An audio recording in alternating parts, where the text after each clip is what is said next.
आपको कैसे पता कि उन लोगों ने ये सब, किसी का फोन आया था क्या? मुझे किसी भी फोन की जरूरत नहीं है।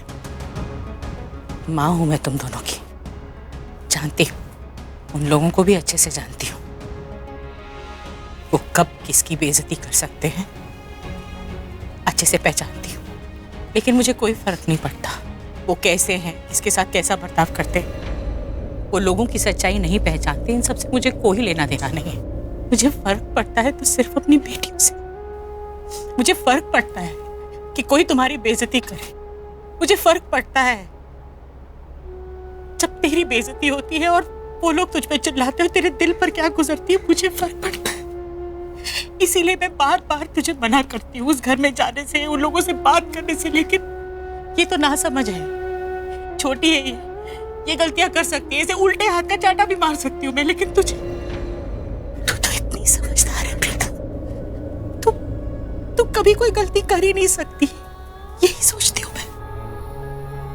फिर तू ऐसे कैसे कर सकती है? तू ऐसी गलती क्यों करती है? तू क्यों बार बार मेरा दिल दुखाती है? हाँ, नहीं माँ, प्लीज आप रोइए मत। हाँ, माँ प्लीज, मैं आपसे कुछ कहना चाहती हूँ। हाँ प्लीज प्लीज मेरी बात सुनिए ना। मैं आपसे कोई बात करना चाहती हूँ। बैठिए।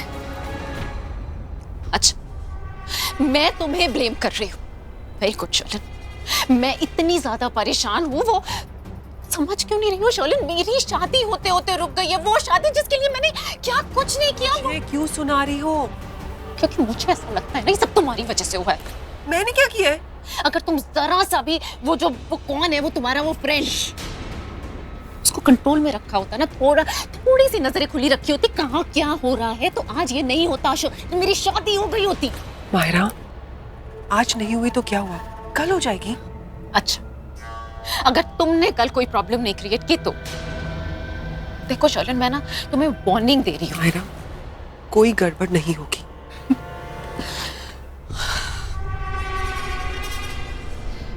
शोलन, मैं फिर भी तुम्हें वार्निंग दे रही हूँ कि अगर तुम दोनों ने। माहिरा प्लीज, बेटर होगा कि तुम अपना फोकस करण और अपनी शादी पे रखो।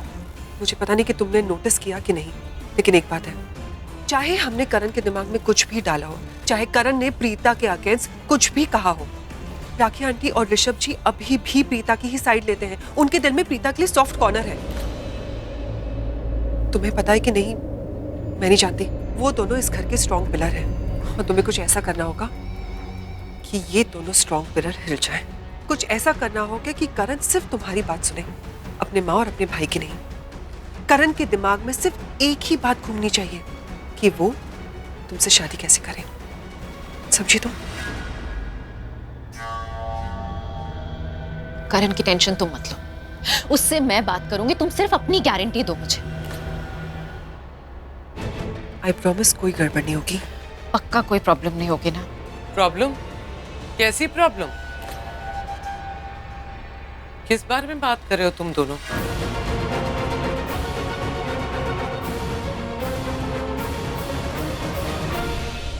मैं जानती हूँ कि आप जो भी कह रहे हो बिल्कुल ठीक कह रहे हो।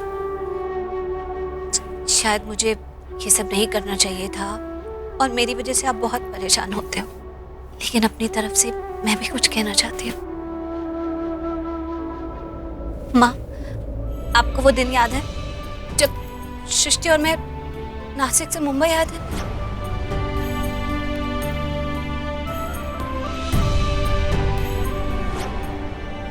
हम यहाँ किसी को नहीं जानते थे और दिल में इतना डर था कि अब मुंबई में जिंदगी किस तरह शुरू करेंगे। ना कोई काम था ना कुछ। उस वक्त ऋषभ जी थे जो मुझे ठीक से जानते भी नहीं थे और उन्होंने मुंबई में मुझे मेरी पहली जॉब ऑफर की, दादी की पर्सनल फिजियोथेरेपिस्ट की। अगर आपको बुरा न लगे तो मैं चाहता हूँ कि जिस जॉब के लिए आप सुबह आई थी आप वो जॉब एक्सेप्ट कर लें। लेकिन आपके घर पर तो सब लोग। आप उनके बारे में कुछ मत सोचिए, क्योंकि अब मैं आपके खिलाफ एक शब्द भी नहीं सुनने वाला। इल्जामों का सिलसिला तो तब से चलता आ रहा है। याद है मुझ पर चोरी का इल्जाम लगा था माँ, तो पूरे घर के खिलाफ जाकर ऋषभ जी ने कहा था कि प्रीता ऐसा नहीं कर सकती। उन्होंने मुझे सपोर्ट किया था। मैंने कुछ नहीं लिया है। आपको पुलिस बुलानी है ना, बुलाइए। आज मैं भी देखता हूँ कि प्रीता को कौन अरेस्ट करता है। बुलाइए आप। आपको याद है सृष्टि पे चोरी का इल्जाम लगा दिया था? वो ज्वेलरी स्टोर से इसने कुछ चुराया है और हमें पुलिस तक ले गई थी। उस चक्कर में तो लॉकअप में बंद कर दिया था उसे। सबसे इतनी मदद मांगी थी लेकिन किसी ने मदद नहीं की थी। उस वक्त ही ऋषभ जी ने आकर सृष्टि को छुड़ाया था, तब भी मेरा सपोर्ट किया था। आप सृष्टि को रिहा कर दीजिए, नहीं तो मैं आपके ऊपर एक मुकदमा करूंगा, क्योंकि वो जो कैमरे की जो सीसीटीवी फुटेज है ना, वो सृष्टि को बेगुनाह साबित करने के लिए काफी होगी। हाँ ऋषभ जी मेरे बहुत अच्छे दोस्त हैं। अब आप ही बताइए, अगर तुम्हारी आंखों के सामने तुम्हारे इतने अच्छे दोस्त को कोई किडनैप करके ले जा रहा है, तो क्या उसके पीछे नहीं भागोगे? उसे बचाओगे नहीं, या फिर सब्जी खरीद के चुपचाप घर आ जाओगे? माँ, मैं अपने आप को रोक नहीं पाई। मुझे ऋषभ जी के पीछे जाना ही था, मुझे उन्हें बचाना ही था। मैं उन्हें उस हालत में छोड़ ही नहीं सकती थी। क्यों है तू इतनी अच्छी? क्यों है तू इतनी अच्छी? इस दुनिया में अच्छे लोगों के साथ हमेशा अच्छा नहीं होता। नहीं जरूरत है तुझे इतना अच्छा होने की प्रीता। अपनी इसी अच्छाई के कारण कितनी बातें सुननी पड़ती है ना तुझे, कितनी बेइज्जती झेलनी पड़ती है। मेरा दिल तेरी तारीफ करने से नहीं थकता कि तू मेरी बेटी, कि घर में मुझे तुझ सच में फक्र से मेरा सिर ऊंचा हो जाता है जब मुझे ये समझ में आता है कि तू हर किसी के लिए कितना ध्यान रखती है। तू हर किसी के लिए कुछ भी कर सकती है, अपनी जिंदगी भी दांव पे लगा सकती है कि मैं तेरी माँ हूं, मैंने तुझे चाहती। लेकिन दूसरी तरफ मुझे डर लगता है तेरी इसी अच्छाई की वजह से जो ठेस तुझे पहुंचती है वो तो किसी को दिखाती नहीं है। लेकिन मैंने तुझे पैदा किया है ना, इसलिए मैं महसूस कर सकती हूँ, इसीलिए मना करती हूँ तुझे। इतना अच्छा बन, इतनी अच्छाई किसी काम के लिए। तू सिर्फ मुस्कुराती है लेकिन अंदर ही अंदर तू कितना रोती है, तुझे कितना दर्द है वो तो खुद नहीं जानती। नहीं अच्छा लगता मुझे प्रीता। तू बहुत अच्छी है, तू सच में बहुत अच्छी है।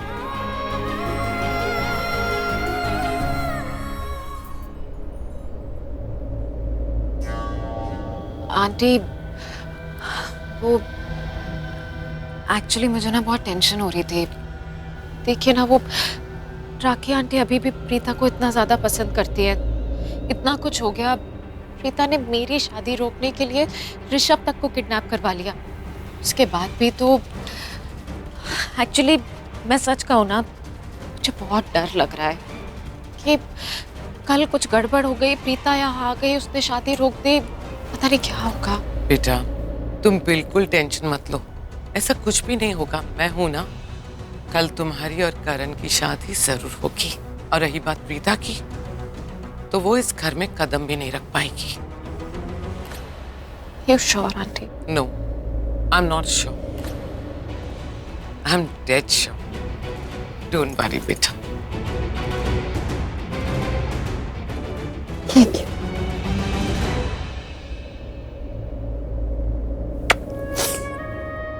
इतना अच्छा बनने की जरूरत नहीं। मैं आती हूँ।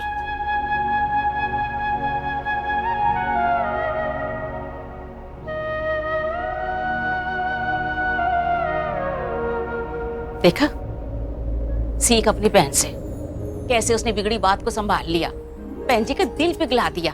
और तू तो बिगड़ी बात को और बिगाड़ देगी, बहन जी को खुंखार बना देगी। सृष्टि तू ना किसी काम की नहीं है। एक मिनट जानकी आंटी, कुछ भी मत बोला कीजिए। अरे हर किसी का अपना अलग अलग तरीका होता है अपनों से डील करने का यार। टी का ये तरीका है, मेरा स्टाइल अलग है। और एक मिनट, टी के तरीके से अगर माँ मान गई तो उसमें मैं क्या कर सकती हूँ? माँ की गलती है ना इसमें तो। और वैसे भी देखा जाए तो सबको मैंने ही बचाया। I mean, करण सर को फोन किसने किया? मैंने। यही बात तुझसे करनी है मैंने। चल तू अंदर। ये मैंने तुझे मना किया था ना, तो तूने फोन क्यों किया करण? नहीं मैं बताती हूँ। और कान मत पकड़ा करो मेरा।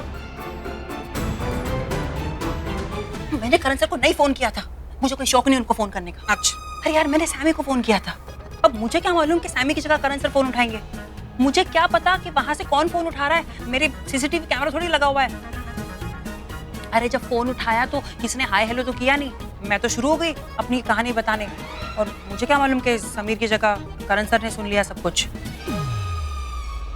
By the way, end of the day सबका भलाई हो गया ना। कान पकड़ लिया जोर से, सब मेरे को ही बोलते रहते हैं।